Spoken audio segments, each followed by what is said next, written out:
Olá, caro aluno, cara aluna, mais uma vez estou aqui com vocês. Eu sou o professor Paulo Sérgio, do Instituto Renfio, da cadeira de Ciências Humanas. Mais uma questão da competência de cultura e identidade. Não esqueça, vá lá em YouTube e acesse Enem por Matheus Prado e tire todas as dúvidas e todas as informações necessárias e precisas acerca do Enem.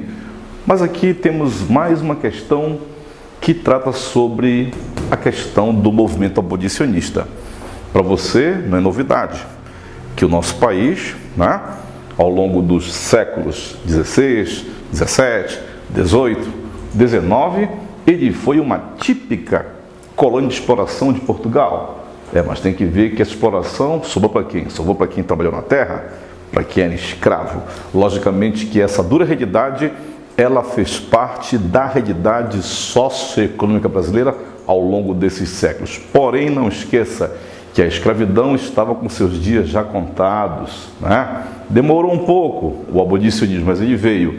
Podemos dizer que o movimento abolicionista ele vai ser consequência de uma série de acontecimentos ocorridos fora e dentro do Brasil.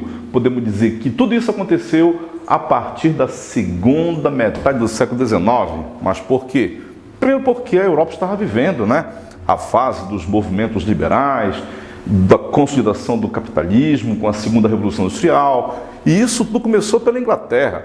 Mas não se esqueça que aqui na América do Sul nós também tivemos acontecimentos históricos. É o caso, por exemplo, da Guerra do Paraguai, da qual o exército saiu como grande vitorioso, e não se esqueça que nas fileiras do exército estavam quem? Os escravos. Então, para o exército brasileiro, o escravo não tinha que ser propriedade, tinha que ser o quê? Tinha que ser um cidadão, um homem livre. Então, podemos dizer que o exército ele apoiou bastante nesse processo de libertação dos escravos.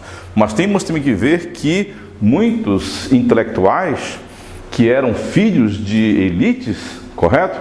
Que também publicaram algumas obras, algumas notas na imprensa, repudiando veementemente essa tradição da nossa história social. Para eles era um câncer que tinha que ser extirpado. Como é que pode? O mundo evolui, o mundo se transforma e somente no Brasil adota-se um sistema ultrapassado, um sistema que ficou lá para a antiguidade ocidental, no caso da escravidão. Mas é bom lembrar você que, como consequência dessas pressões, o governo ensaiou algumas leis,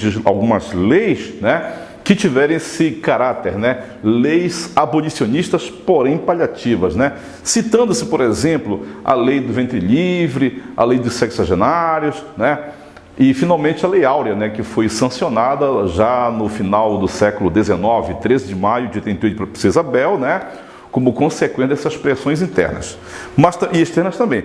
Mas não se esqueça que essa campanha ela foi acirrada na imprensa, correto? Especialmente nos jornais, o Repúblico, a Malagueta, jornais que faziam críticas ácidas ao Império e ao mesmo tempo aproveitando para fazer a sua campanha abolicionista, citando-se no caso Joaquim Nabuco, que publicou inclusive notas e matérias sobre o seu repúdio à escravidão. E você vê no seu caderninho uma questão que aparece lá dos textos, que cita-se o grande Joaquim Nabuco como defensor da causa abolicionista. Quer dizer, para ele, para Joaquim Nabuco, era preciso extirpar esse câncer, para lavar a honra da nação brasileira. Para ele, o abolicionismo era uma questão de ordem moral. Então, eis a razão por que você marca aí nessa questão a alternativa correta é a letra A. E não esqueça de acessar o nosso site para adquirir o nosso material, www.guienem.org.br. Daqui a pouco eu volto para mais uma questão de cultura e identidade.